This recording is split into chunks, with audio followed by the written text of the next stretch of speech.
Hey everyone, it's Hannah and welcome back to my channel and welcome to today's video. Today we're going to be discussing all of the books that I read in the month of July, and I cannot believe that this year is going by so quickly. It seems like every single month just goes by faster and faster. What I read for this month was 12 different books, and I read a variety of mediums through physical copies, through my library, or ones that I own on my TBR. I also listened to some audiobooks, and I also read some on my Kindle. So I had a variety of different books and different genres as well. I read a couple of horrors, a couple of mystery thrillers. I did read one nonfiction and some fantasy as well. So this month was really interesting in terms of a spread of different genres and types of books. I am a mood reader, so I typically gravitate towards whatever is captivating my interest at that point in time. Definitely more of a plot reader as opposed to a character-driven reader, and you'll probably see that as a theme of the various 5 stars that I had this month and books that I would generally recommend. Diving into the overall ratings for each of these books, I'm gonna go in chronological order in terms of when I read them. And the first book that I finished for the month of July was Listen to the Lie by Amy Tintera. This one I actually listened through Spotify, and I actually really enjoyed the audiobook narration. I also really enjoyed the various different characters. In this book, we are following a cast of characters, primarily our main character. She is going back to her hometown, and she is being accused of murdering her best friend from 10 years ago.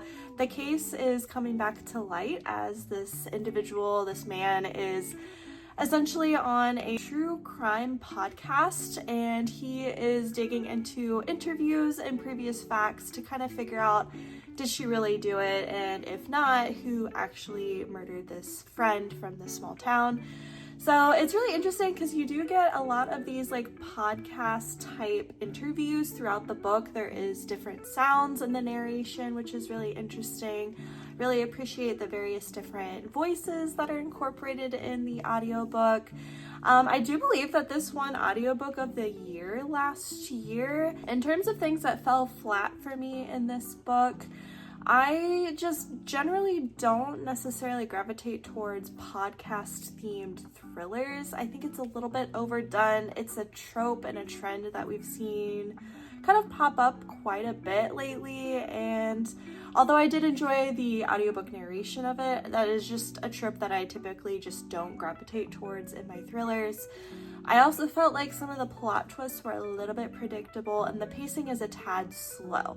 And because of the slow pacing, I do think that the audiobook is a better avenue for binging this book as opposed to reading it on a physical copy or through a Kindle. And so for that reason, I think I rated this a total of 3 stars. It was enjoyable and I had fun. I was very entertained, but it was not something that was my overall favorite from this month. Moving on from there, I ended up picking up a library book, and this is a Stephen King book. It's called The Institute, and I loved this book so much. I think this might be my favorite Stephen King book to date. I am starting to experiment a little bit more with his writing and his works, both past and present, to kind of figure out what I like and gravitate towards because he's just such a prolific author. I ended up reading The Institute. The Institute is a story about this young boy, and he has telekinetic abilities. He's able to move things with his mind, and suddenly one night he is kidnapped and captured by these mysterious people and taken to this place called the Institute, which experiments on young children to turn them into government weapons. And this definitely gives a lot of similarities to Stranger Things, if you're familiar with that TV series. I absolutely ate this up. It was so good. I binged the whole thing in just a couple of days, which is saying a lot because it's over 600 pages. The writing is very digestible. I love the narration style writing that King employs throughout all of his various different books. And we also get a really unique cast of characters. We are focusing on these band of friends that are in the Institute. There's a bunch of different kids that are in there that kind of form this sense of community and belonging with one another. They look out for one another. And I thought that was really endearing and really interesting to kind of take such a sinister topic and turn it into something different, with a focus on these children as being the main heroes in the story. There's also a perspective of a cop that we're following in this book, which I thought was really interesting. This cop, we start off with his perspective in the first chapter or so, and then we flip to the kid's perspective at the institute.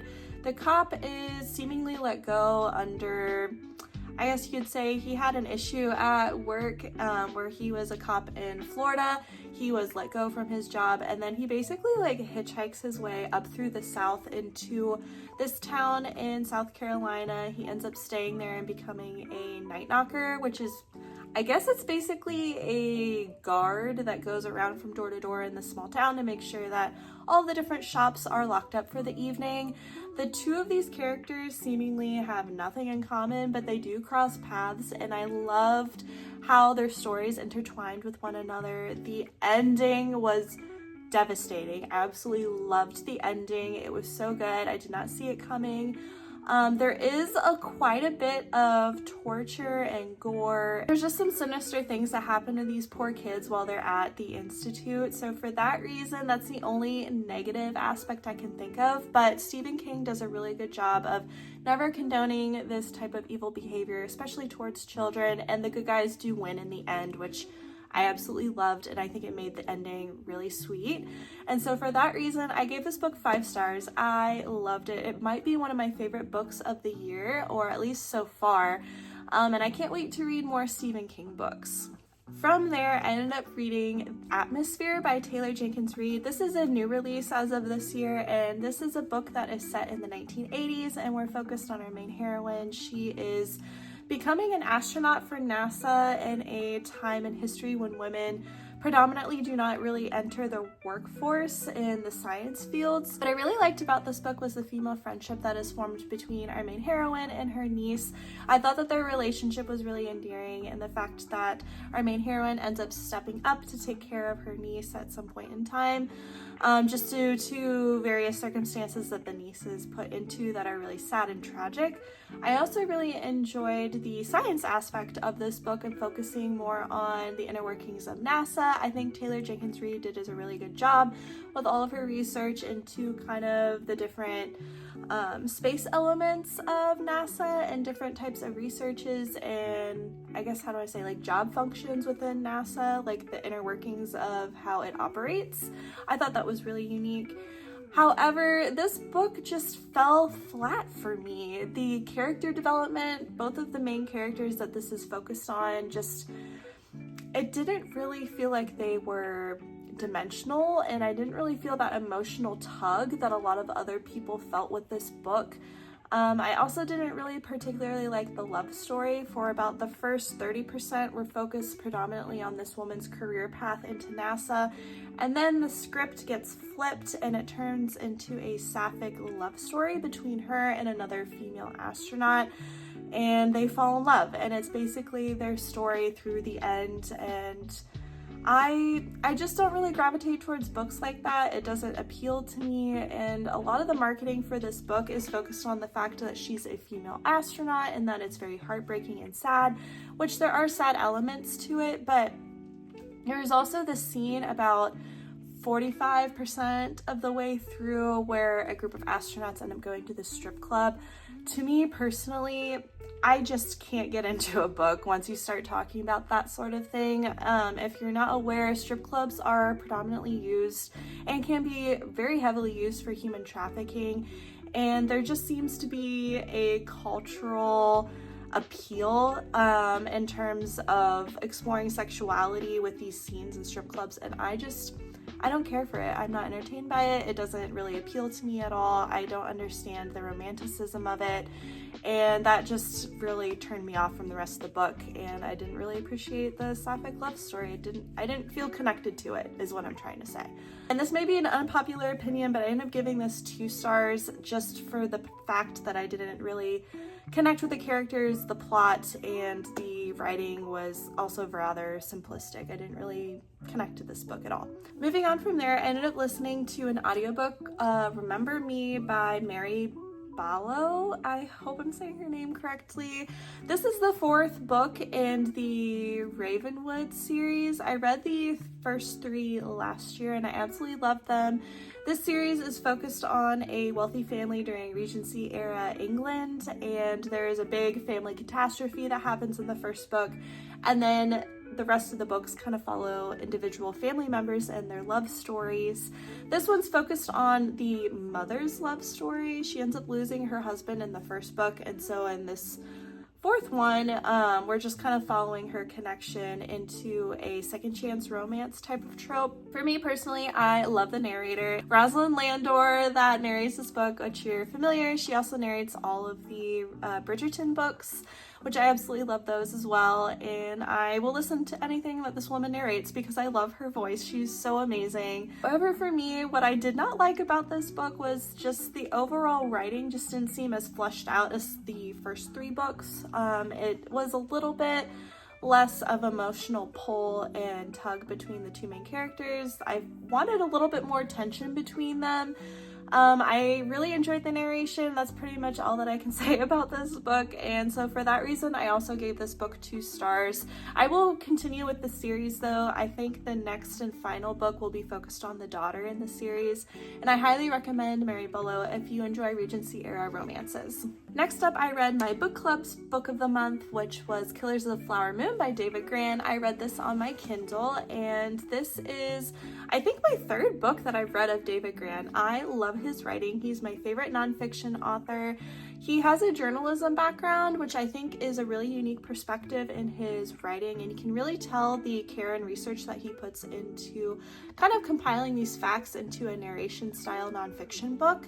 In Killers of the Flower Moon, we are set in America West in a tumultuous time in the early 1900s when the gold rush has seemingly passed, but now we have all of this division and tension between these Indian reservations and these new settlers into America West. It's still a very wild time, and David Grann ends up exploring this situation of this family that is being picked off one by one so that these various individuals can take the land from these Native Americans and basically become wealthy because there's oil on the land.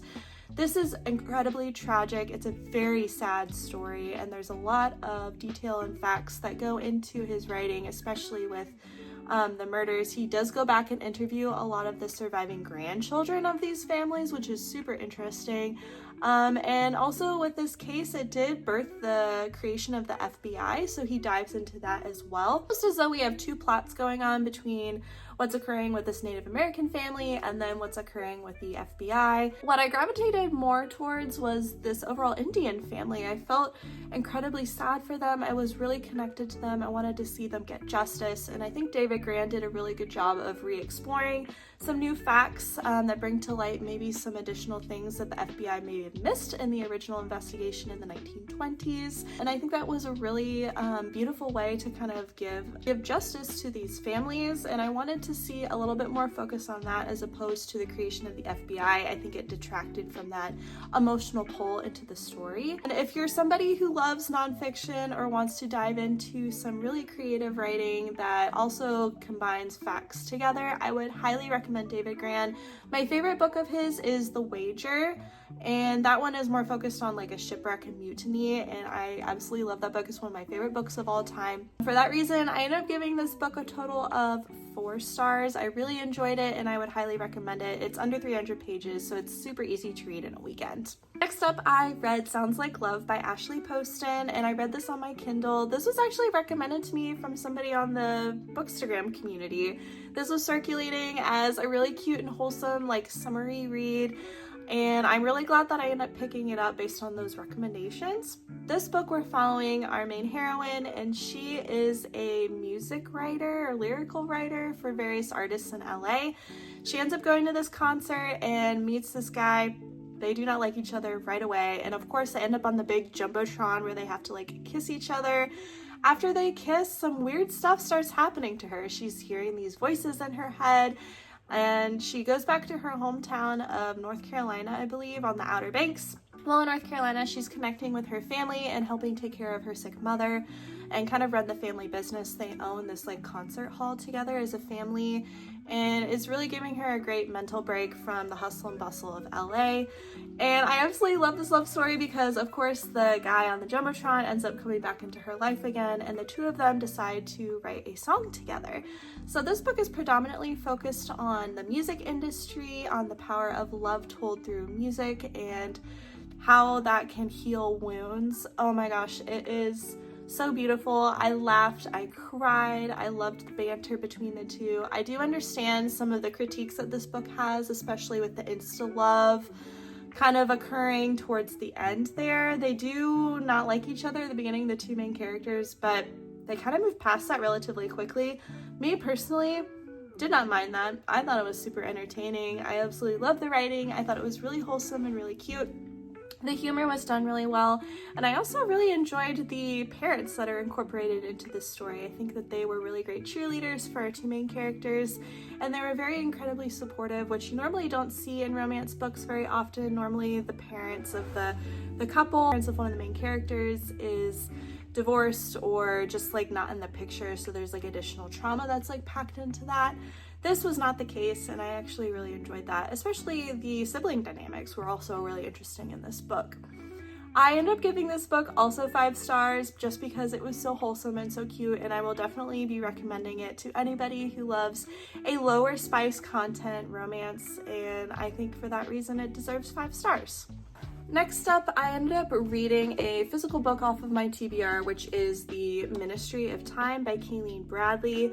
This book is focused on a very unique plot line, actually. The British government has figured out time travel, and they begin to bring back people from the past and try to assimilate them into modern day society. We're following our main heroine, and she is working for this Ministry of Time, and she helps acclimate people into the present time and kind of show them the ropes of what modern day is looking like. This is really interesting because she ends up being a companion to this commander that's brought from the 1840s. Two of them must live together. She is almost like teaching him how to be a modern day man, which is really unique. The setup of this book was super interesting to me, and I really enjoyed the initial plot line. I thought that it was going to be a really unique love story because the two of them do fall in love with one another. This is not a spoiler at all. This is on the back of the book. And I was like, oh, okay, science fiction and a romance. This has got to be like right up my alley because I absolutely love romance and I do love science fiction. What gave me pause with this book and what fell a little bit flat for me was the poetic writing. The poetic writing was just throwing me off. There's a lot of metaphors that just don't make sense to me and a lot of flowery writing that I had to look up words for, and it had me like pausing the pacing of the reading momentum that I gained in the book. There's also a lot of discussion into modern ideals of colonialism and sexism and class structure, social structure, communication, technology in the modern day that is explored and kind of like pushed on this man that like comes from the past.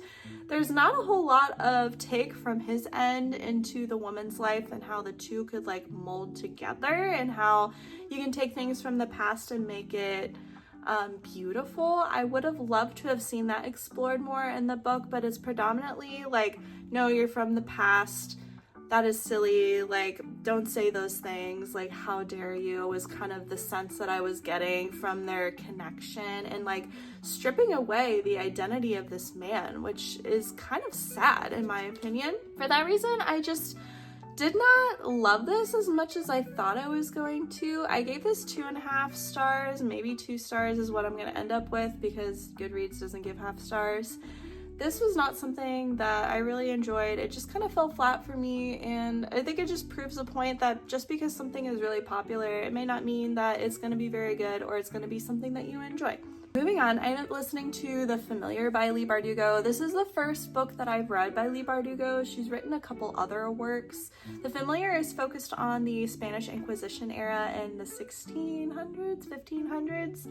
And the audiobook I actually really enjoyed. We're following our main heroine, and she is a maid for a wealthy family, and she is a secret. She has magic abilities where she can move objects with her mind. She can create things out of thin air. She has a unique bloodline. She's part Jewish and part Spanish as well. This is a time when anti-Semitism is very rampant, especially in Spain, so she feels like she has to hide her identity. While she's working for this wealthy family, though, it does gather notice from this very prominent man that works for the king. He ends up requesting her to join this like competition.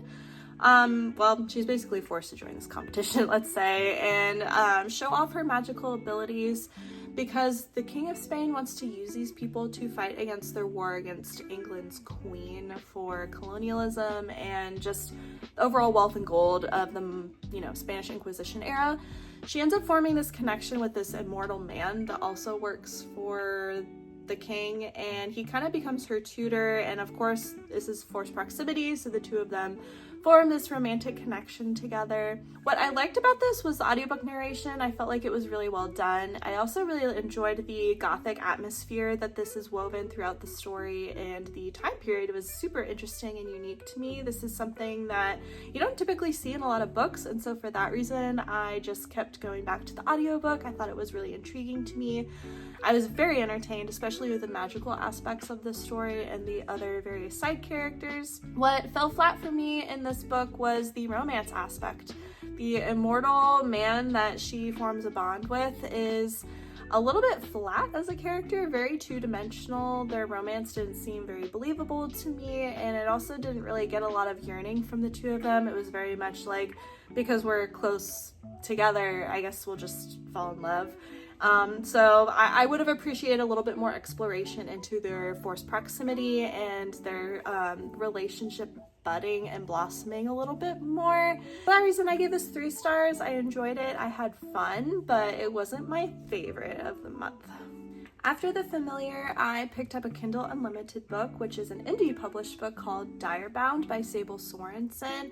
Sable Sorensen is actually a friend duo that wrote this book together, and it's going to be a series, and yes, it's going to be picked up by traditional publishing, which makes me sad because this is the first book in the series and I absolutely loved it, and now I have to wait a little bit longer to get books 2 and 3, which is fine because this book is so amazing. This was my favorite book from the month, and I'm going to tell you why. Direbound is focused on our main heroine. She is living in this fantasy world, and in this fantasy world she is from a poor neighborhood, and she is helping take care of her sick mother and her younger sister, and there is this threat from these vampire-like creatures that come in the night and take children away from the poorer districts, and nobody really knows where the children are going or like what's happening to them. And unfortunately, one night her younger sister gets taken by these vampire creatures, and so our main heroine is struck with the idea that she must join the military to be able to fight in the front lines and bring her sister back home. And when she applies for the military, she does not realize that this year is a bonding year. So in this fantasy world, it is very Nordic, very snowy and wintry and mountainy kind of a setting, and there's these giant magical wolves that are bigger than horses that will bond with a soldier, and the two of them have this unique connection. The soldier ends up getting some of these powers from the wolves to be able to protect the kingdom, but it's a very bloody and gruesome way to be able to bond with this wolf. You have to go through these various different types of trials. So she signs up for the military and realizes that she has to compete now in these bonding games, and she's like, great, now I have to go through this, hopefully I survive. Of course she survived. She ends up bonding with this giant wolf. I enjoyed the magic system that was explored throughout this book. We also kind of focus on the character development of our main heroine. She is very much a lone person. She wants to do things on her own. She's very independent. She's been having to be very scrappy to help take care of her family, and now she's living in the castle with these other soldiers that are bonded to their wolves, and she's finding that she can't do everything on her own. So it's really unique that she begins to form these friendships. I really appreciated the romance aspect of this story too. This is predominantly a dark romance, and so we kind of get that explored throughout the book. There's a bit of a plot twist at the end that had me reeling. I was like, oh my gosh, this is going to be the perfect setup for book 2. The writing is very fast-paced, and of course the dialogue was super great in terms of banter. The high stakes of this book pulled me in. I binged this in a couple days. I could not put it down. So for that reason, I gave this 5 stars, and it was my favorite book from the month. I immediately can't wait to read books 2 and 3. Highly recommend this if you have Kindle Unlimited. It is a great dark romantasy. There are quite a few spicy scenes, so just keep that in mind, and as well as some cursing elements. So if you're sensitive to that, just keep that in mind if you're going through this book. And then of course, I picked up another Stephen King book, which was Salem's Lot. This is an audiobook that I listened to through my library. Salem's Lot is Stephen King's take on Dracula, set in the 1970s. We're following Ben Mears, who is a author, and he has writer's block, I guess you could say. So he ends up deciding to go back to his hometown of Salem's Lot and write this story about this very spooky house that is in his neighborhood. While he's there, though, some mysterious and nefarious things begin to happen. Various townspeople begin to go missing one by one. And so Ben Mears must band together with these unlikely cast of characters to find out what's happening and basically protect the town. This has a lot of parallels to Dracula. There is like a Van Helsing type of character in here. Also a Dracula-like character as well. This book is rather Victorian inspired, so the pacing is also a tad bit slow, but what I enjoyed the most out of this audiobook was the narration, and then just the fact that we have all these characters from different age groups and backgrounds banding together to fight evil. He does that a lot in his writing and his books. It's a trope that he's typically known for in his writing, and I cannot wait to read more King's books. This was not my favorite of his. I gave this 3 stars. The narration was done extremely well. I just don't really know if I connect that well with like a vampire story. If you like Dracula, then pick up Salem's Lot. You might really enjoy this. And then I finished Kingdom of Ash. This is the final conclusion of Throne of Glass series. This book is a chonker. I ended up reading this on my Kindle just because it's so big. It is over 900 pages, and it definitely took me a bit to get through. I ended up binging most of this while on vacation. This is an emotional conclusion to Throne of Glass. I won't give away too much of the overall plot just due to like spoilers if you haven't read it before. I felt like the ending to the series did it justice. Was this my favorite book in the series? Probably not. Some of it was predictable, and there are so many different perspectives that we're following. It is such a big read. I really would have appreciated it if we broke it out into 2 books instead of 1 big book, because with the 1 big book, it felt very like broad. She was trying to hit all of these different character perspectives rather quickly. I would have wanted a deeper dive and had 2 separate books as opposed to 1 big book, and that's my primary critique for the series and for Kingdom of Ash. If you like epic fantasy with a dash of romance, I would highly recommend the Throne of Glass series. This is a 5-star series for me. I enjoyed books 2, 4, and 6, I think the most out of the Throne of Glass series. I had a really fun time reading all of them this year. I'm kind of sad that it's over, but I'm also ready to kind of dive into more epic fantasies and romance fantasies as well. So this was fun to kind of like dip my toes into the genre a little bit. Is it my favorite series of all time? Probably not, but I had a good time and I was super entertained, and would definitely recommend it if you enjoy epic fantasy. And then I ended up finishing the month with Pines by Blake Crouch. Blake Crouch is one of my favorite authors of all time. He has written a lot of various different types of science fiction thrillers. That's kind of like what he's known for. His most well-known book is Dark Matter, which I read last year and I gave 5 stars to. I absolutely loved it. Blake Crouch in this book, we're following our main hero, and in the first chapter, he wakes up in the middle of the woods with no wallet, no money, no phone, no idea where he is. So he stumbles into town. He's severely beaten up. He has no idea what's going on. He's trying to look for help and figure out how to get back home to his wife and his son that live in Seattle. And our main hero is a Secret Service agent. So he was sent originally to this town to kind of look into a case for these 2 other missing agents. So he's wanting to carry out his mission while also finding a way to get back home. While he's here in this town, some very unusual and strange things begin to happen, and he begins to believe that he needs to get out because it could be a life or death situation.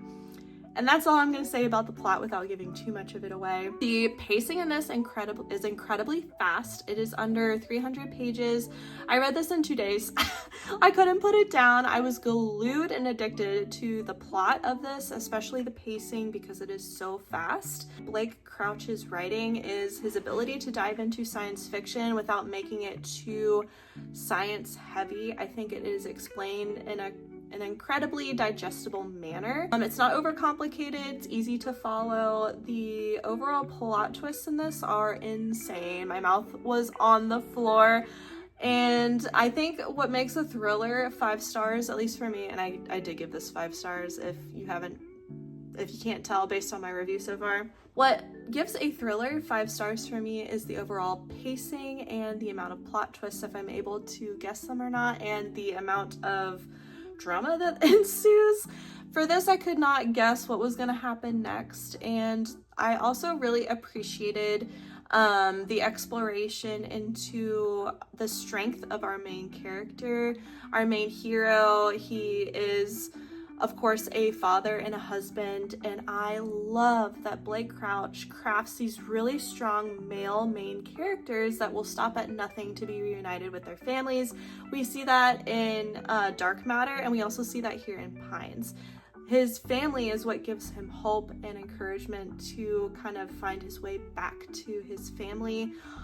And it's just so beautiful. This kept me on the edge of my seat. If you are looking for a science fiction thriller series, this is the first in a series. You have to pick this up. It's so good. 5 stars all the way. And that concludes today's video for the monthly reading wrap-up for July. And of course, we had some really great books, and there were some books that I read that just weren't for me, and that's okay. That's what reading is all about, just kind of diving into those books that you enjoy, kind of figuring out your reading taste, which I think for me this year, I'm experimenting more with different types of authors and genres that I would normally not pick up, and I'm having a lot of fun with all of the reading and the selections that I had for this month. Don't forget to comment, like, and subscribe, and leave a comment down below of some of your favorite books that you read in the month of July, and I will see you guys in the next one. Bye!